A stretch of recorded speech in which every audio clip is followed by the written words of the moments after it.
सामाजिक समरसता और पहचान। प्रश्न करता है गोपाल कृष्ण जी, गुरु रविदास विश्राम धाम मंदिर, करोलबाग। डॉक्टर धर्मपाल जी, IAS रिटायर्ड। लेखाराम दिवाकर जी, डॉक्टर शिवचरण सिंह पीपल जी, आचार्य डॉक्टर कौशल पंवार जी, अभय कुमार तिवारी जी, श्री मनमोहन पदम जी, अखिल भारतीय भलाई महासभा के जनरल सेक्रेटरी आप, प्रदीप कुमार मोहंती जी, गोपाल कृष्ण जी रिटायर्ड IAS, प्रभात कुमार जी, रतनलाल बैरवा जी, संजीव कुमार जी। ये इनके कुछ प्रश्न हैं जो दो भागों में विभाजित किए हैं। पहला भाग के प्रश्न पढ़ता हूं मैं आप सबके समक्ष। एक भारत श्रेष्ठ भारत हमारा संकल्प है, लेकिन क्या जातिवाद इस राह में रुकावट नहीं है? क्या संघ ये महसूस करता है कि हिंदू समाज की एकता में वर्ण व्यवस्था बाधक है? एक मंदिर, एक कुआं, एक शमशान was the slogan propounded by Shri Mohan Bhagwat ji at Aligarh, yet its impact is not visible on the ground. Could deep-rooted caste practices be the reason for this gap in implementation?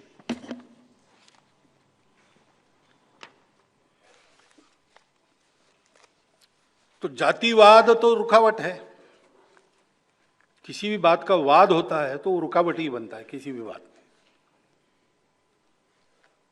ये जो जाति और वर्ण नाम की चीज है वो कभी व्यवस्था थी, आज वो व्यवस्था है नहीं, वो अव्यवस्था बन गई है।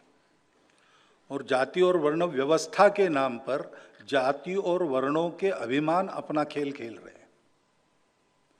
वास्तव में एक काल सुसंगत नई व्यवस्था, नया रूप लेकर कोई आनी चाहिए जो शोषण मुक्त और समता युक्त रहे, इसकी आवश्यकता है।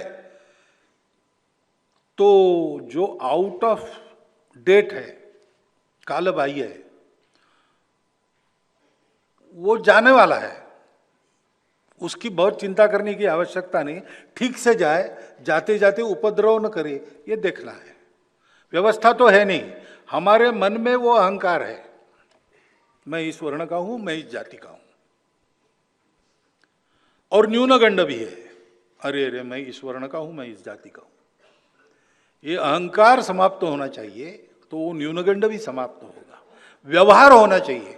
कल मैंने बताया समरसता के लिए करना क्या है। जाना आना शुरू हो जाए भाई, घर में उठना बैठना एक स्वाभाविक व्यवहार हो, भाषण होने की जरूरत नहीं है।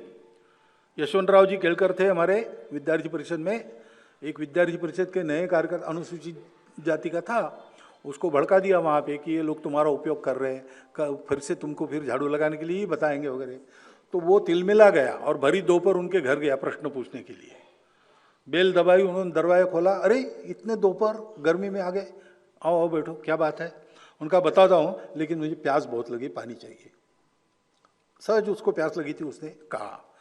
इन्होंने भी सहज कहा, अंदर जाओ किचन में, वहाँ पानी है, तुम पी लो, आते समय एक गिलास मेरे लिए भी ले आना। उसने वो सब किया। बाद में इन्होंने पूछा कैसे आए थे, तो बोले कुछ नहीं, काम हो गया।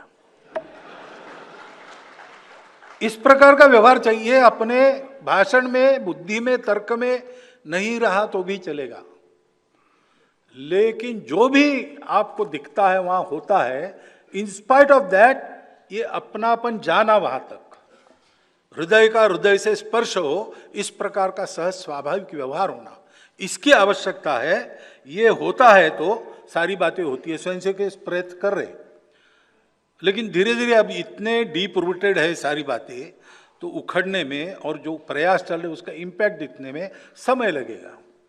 फिर देश अपना इतना विस्तृत है और आजकल मीडिया तो रीजनल हो गया, तो इधर जो हो रहा है उसकी खबर उधर नहीं होती, इसलिए अच्छी बातों का भी इम्पैक्ट कम होता है।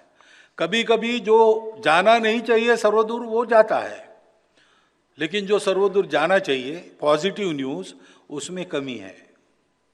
अभी आप में ही एक निमंत्रित सज्जन बैठे, वो संघ के स्वयंसेवक है, वो भोपाल गए, गणेश उत्सव, कल गणेश चतुर्थी थी, उन्होंने उनके पास चंदा मांगने के लिए लोग आए, उन्होंने कंडीशन डाली कि आप मूर्ति के लिए चंदे की बात कर रहे हैं, पूरी भव्य मूर्ति आप जितनी बोलेंगे उतनी बड़ी मैं खरीद के आपको दूंगा, लेकिन एक शर्त है, इस बस्ती में जितने समाज के लोग हैं उन समाज के सब लोग पूजा और आरती में साथ में रहे तो मैं करूंगा।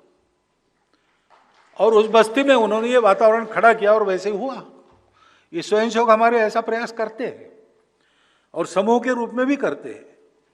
मंदिर, पानी, स्मशान कहाँ कहाँ भिन्न है। सर्वे हुआ मध्य प्रदेश में, और मध्य प्रदेश में अनेक गांवों में लोगों ने इसको बदल दिया।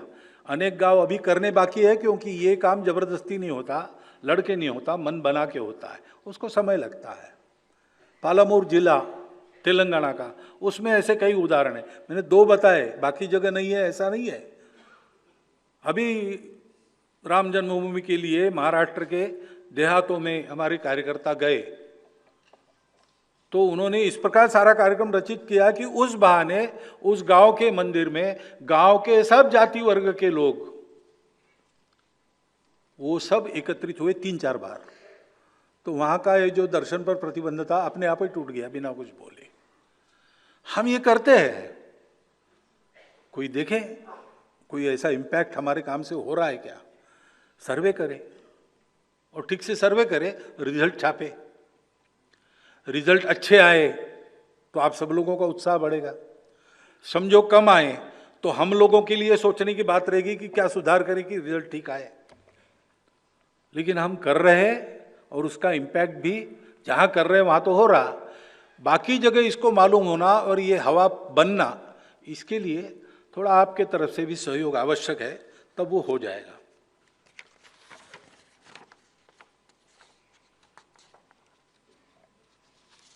विषय पे भाग 2 मैं आपके समक्ष रखता हूं।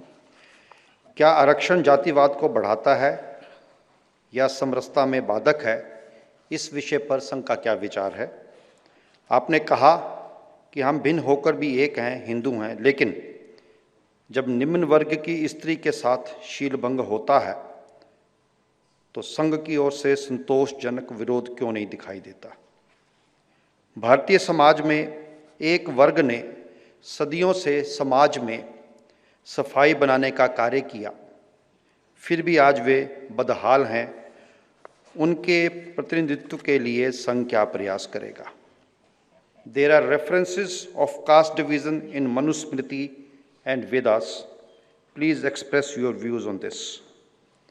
संघ के 100 वर्षों के सघन जागृति कार्यक्रम करने के उपरांत भी समाज में जातिगत समीकरण प्रमुख होते जा रहे हैं।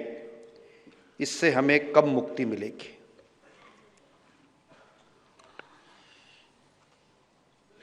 आरक्षण वगैरह वगैरह ये जो विषय है, ये विषय तभी समझ में आते हैं जब मन में संवेदना हो। हमारे जातिगत आरक्षण पर प्रस्ताव है। पहली बार जब प्रस्ताव हुआ तब जैसा समाज में घमासान चलता है इसको लेकर, वैसा घमासान हमारे यहाँ भी चला। यानी घमासान मारपीट नहीं, लेकिन 2 परस्पर एकदम सिरे से अलग विरोधी मत और उनका विवाद। तो सरसंघ चालक हमारे बाला साहब जी थे उस समय, उन्होंने एक सत्र सारा सुना और फिर उन्होंने कहा कि देखो, 1000 वर्षों से इस जातिगत भेद का दंश जिन्होंने झेला है उनके परिवार में अपना जन्म हुआ है, ऐसी कल्पना करके सोचो और अगले सत्र में बोलो। अगले सत्र में आरक्षण के समर्थन का प्रस्ताव सर्वसहमति से पारित हो गया। ये संवेदना का प्रश्न है, इसमें जमा खर्च, किसको कितना लाभ, तर्क करेंगे आप, तर्क से इसका हल नहीं है। अन्याय हुआ, परिमार्जन होना चाहिए, ये भी एक तर्क है। अन्याय जिन्होंने किया वो तो चले गए, आज तो हम इसको मानते नहीं, हमको क्यों तकलीफ, अब ये भी एक तर्क है। दोनों तर्कों में दम है। इसका क्या, इसका हल ये नहीं है।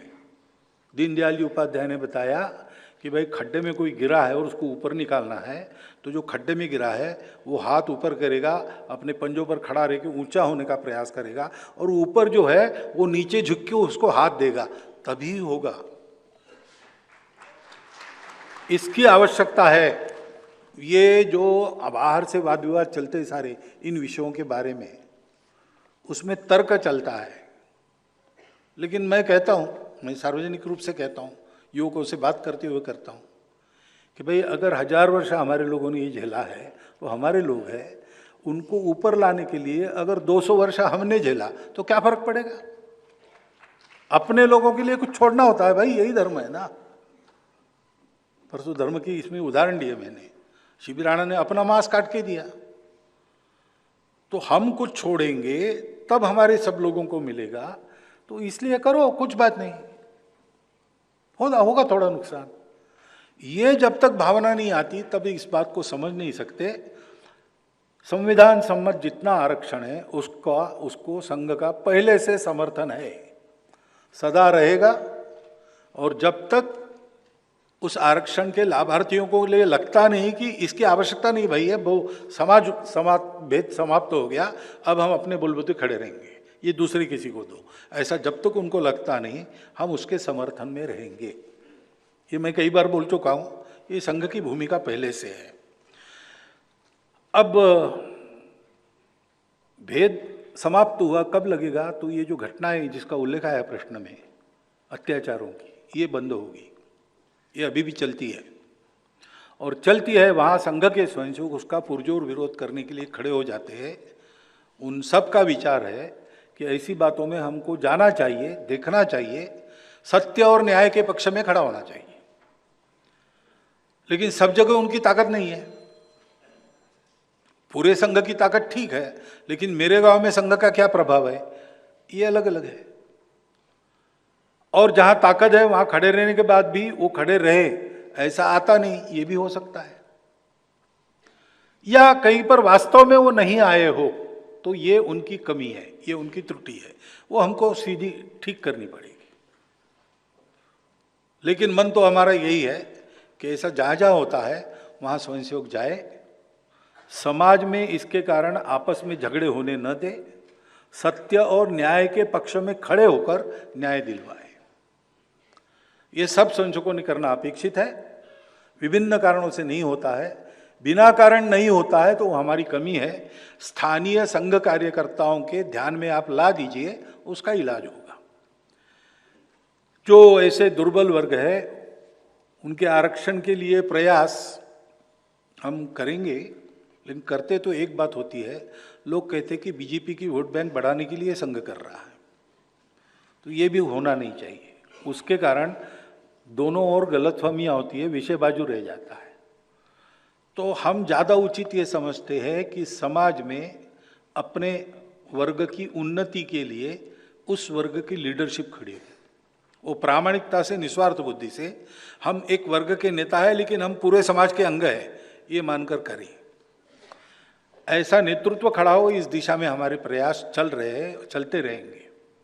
उससे इसका हल होगा और इसमें जो न्याय और सत्य का पक्ष है उसके साथ संघ नीतिगत रूप से सदैव खड़ा रहेगा। बाकी ग्रंथों में ये रेफरेंस अगर है तो हम उनको नहीं मानते। हमको ऐसे हो सकता है, लेकिन हमारे सब धर्माचार्यों ने 1972 में उडुपी में एकत्र जाकर ये कह दिया है कि हिंदू शास्त्रों में छुआछूत, ऊंच नीच, अछूताई यानी अस्पृश्यता, इसका कोई स्थान नहीं है। तो ऐसा रेफरेंस कहीं मिल भी जाए तो भी उसका अर्थ कुछ गलत लगा होगा ऐसा मानना, उन ग्रंथों को छेड़ना नहीं। क्योंकि पूरे हिंदुओं के इतिहास में ग्रंथ तो बहुत है, मनुस्मृति सहित, उसके अनुसार हिंदू ने व्यवहार किया है ऐसा कम है। हमारे यहाँ दो प्रमाण है, एक शास्त्र है, दूसरा लोक है। और शास्त्रात रूढ़िर्बली ऐसा है, यानी लोक जो चाहता है वो होता है। पुस्तक में जो है, ग्रंथों में जो है, हम वैसे नहीं चलते और इसलिए हमारे यहाँ एक ग्रंथ नहीं है। और ग्रंथों के अर्थ अलग अलग किए हैं लोगों ने अपनी अपनी सुविधा के अनुसार। तो पूरे इतिहास में मनुस्मृति के अनुसार देश चला, पूरा देश कभी नहीं चला। मेजॉरिटी देश अपने अपने सुविधा के अनुसार चला। ये जो मैंने कहा श्रम प्रतिष्ठा, उसके क्षरण के कारण ऊंच नीच की भावना पहले स्वच्छता की भावना, अस्वच्छता की भावना, अस्वच्छता को अपवित्रता बना दिया, अपवित्रता के कारण ऊंच नीच हो गया। ये ऐसा विकसित हुआ है, कब से हुआ पता नहीं। तो मूल वहाँ इलाज करना, सब लोग समाज के अंग है, समाज के सब अंग अपना अपना काम करते हैं, ऊंच नीच कोई नहीं है, सबकी प्रतिष्ठा समान है, सब अपने हैं। ये भाव जगाना, वो करना पड़ेगा। संघ वो कर रहा है, ग्रंथों का इसमें बहुत संबंध नहीं है। ग्रंथ हमेशा, स्मृतियां तो बदलती है समय के अनुसार, और नई स्मृति की आवश्यकता है। हमारे धर्माचार्य लोग सब विचार करें और सभी भारतीय समाज के वर्ग, पंथ, उपपंथ, जाति, उपजाति सबको समाविष्ट कर सकने वाली, उनके लिए व्यावहारिक आचरण सिखाने वाली एक नई स्मृति उत्पन्न करे, ऐसा हमको लगता है। अब ये जागृति का कार्यक्रम है, जातिगत समीकरण राजनीतिक दृष्टि से प्रमुख होते जा रहे हैं। वो दृष्टि जाएगी तो क्या करना? तो सद्भावना बैठक की बात मैंने कल बताई। जाति बिरादरी के प्रमुख बैठते रहेंगे और 3 बातों का विचार करेंगे तो ये राजनीति चले अपने जगह, लेकिन समाज में दो फाड़ नहीं होंगे, समाज में विभाजन नहीं होगा, वो होना चाहिए। सामाजिक विषयों को लेके कुछ प्रश्न आए हैं, प्रश्नकर्ताओं के नाम एक हैं। मिनट, समय होते जा रहा है।